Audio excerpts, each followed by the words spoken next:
तैयार है? स्टार्ट। वाद तथ्य। अभियोजन का मामला था कि अपील में प्रत्युत्तरदाता संख्या 3 परिवादिनी के पति अशोक कुमार ने अपीलार्थी गण के पिता संदीप बंसल उर्फ संदीप लाला से अपनी निजी जरूरतों के लिए 40,000 रुपये उधार लिए। विराम। जब परिवादिनी ने रुपए लौटाए तो संदीप ने उनमें से 15,000 रुपये ब्याज के एवज में कम कर दिए। विराम। परिवादिनी का मामला था कि पहले 8 जून 2017 को संदीप ने ऋण न चुका पाने के लिए उसे फोन पर गाली दी। विराम। इसके बाद 15 जून 2017 को अपीलार्थी संख्या 1 उसकी दुकान पर गया और कर्ज के रुपए वापस करने के लिए कुछ और समय मांगा, किंतु अपीलार्थी संख्या 1 भद्दी गालियां देने लगा तथा उसके पति को बेल्ट से पीटने लगा। विराम। इस घटना से परिवादिनी का पति तनाव में रहने लगा और 30 जून 2017 को एक सुसाइड नोट लिखकर दिनांक 4/7/2017 को आत्महत्या कर अपना जीवन समाप्त कर लिया। विराम।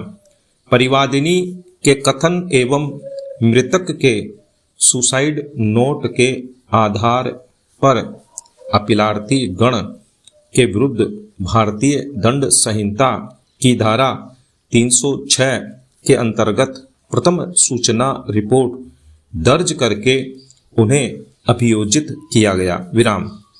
तदनुसार अतिरिक्त मुख्य न्यायिक मजिस्ट्रेट प्रथम देहरादून ने मामले दांडिक मामला संख्या 454 वर्ष 2019 में अपीलार्थी गण को समन जारी किया। विराम।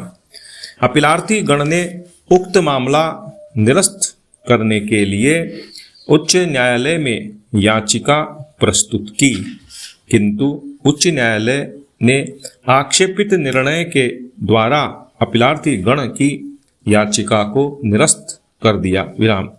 अतः अपीलार्थी गण ने यह अपील प्रस्तुत की। विराम। पैरा। निर्णय 1।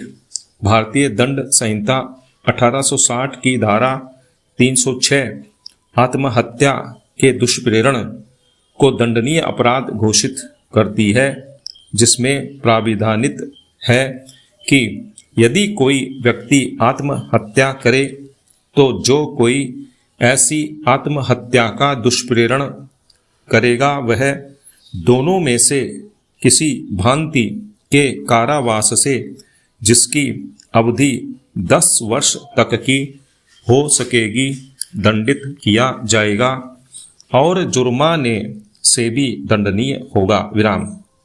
पुनः किसी बात के दुष्प्रेरण के विषय में प्रावधान धारा 107 में किया गया है, जो निम्नवत पठनीय है। पैरा। धारा 107।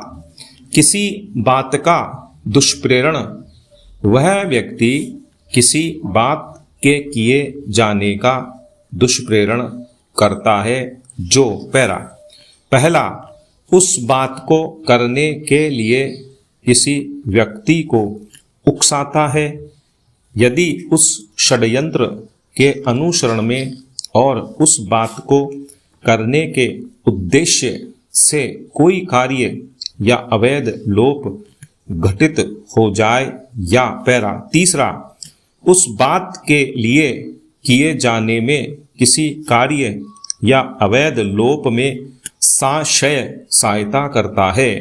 पैरा। स्पष्टीकरण 1। जो कोई व्यक्ति जानबूझकर दुर्व्यपदेशन द्वारा या तात्विक तथ्य जिसे प्रकट करने के लिए वह आबद्ध है, जानबूझकर छिपाने द्वारा स्वेच्छया किसी बात का किया जाना कारित या उपाप्त करता है अथवा कारित या उपाप्त करने का प्रयत्न करता है, वह उस बात का किया जाना उकसाता है, यह कहा जाता है। विराम। स्पष्टीकरण विराम। पैरा 2। इस मामले के तथ्यों और परिस्थितियों में धारा 107 का प्रथम भाग आकर्षित होगा। विराम। विचारणीय प्रश्न है कि क्या अपीलार्थी गण ने मृतक को आत्महत्या करने के लिए उकसाया था? विराम। धारा 107 के प्रथम भाग को आकर्षित होने के लिए मृतक को आत्महत्या करने हेतु अपीलार्थी गण की ओर से किसी भी रूप में उकसाने का कोई कृत्य अवश्य ही किया गया हुआ होना चाहिए। विराम। इसलिए अभियुक्त गण में मृतक को आत्महत्या करने के लिए उकसाने का दुराशय अवश्य ही होना चाहिए। विराम। उकसाने का कृत्य अवश्य ही ऐसी तीव्रता का होना चाहिए कि वह मृतक को ऐसी स्थिति की ओर धक्का अग्रसर कर दे जिससे उसके पास आत्महत्या करने के सिवाय और कोई विकल्प शेष न बचे। विराम। ऐसा कोई दुष्प्रेरण आत्महत्या करने के कृत्य से बिल्कुल सन्निकटता में होना चाहिए। विराम। पैरा 3। इस मामले में प्रत्युत्तरदाता संख्या 3 के परिवाद और मृतक के सुसाइड नोट की अंतर वस्तुओं से कहीं से भी यह दर्शित नहीं होता है कि अपीलार्थी गण ने मृतक को आत्महत्या करने के लिए दुष्प्रेरित किया था अथवा उकसाया था। विराम।